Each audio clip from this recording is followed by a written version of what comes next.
hain herri txikie izateko eukidezutela bilakaera bat, urte pila batetan oso aktiboa,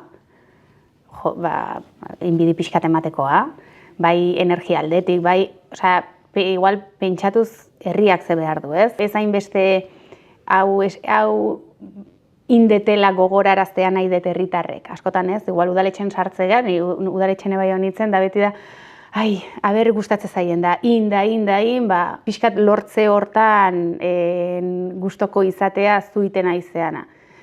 Eta herritan erabakik igual askoz luzetaka behi dago egon bardu eta ez hainbeste zuri zoriontzea gauz konkretu bat inizana. Eta nik uste ibilbideoi behintzat de ze hori esan nahi deu, gure txikitasunen zer indezakeun, ez? Lehen ite genitun galdera horiek, norbait etorrikoa ehun biztanleko herri bat salbatzea? Ez.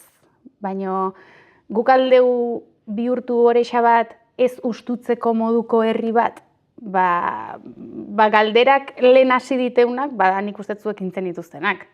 Eta hori da modue, horeixan jaiodan batek, horeixan gelditu nahi izateko, edo lehen sektorean lani nahi dun batek, iguala horeixa aukera bat bezala ikusteko, edo beste herritako adibide ere izateko, hasi alde hortatik zorionak.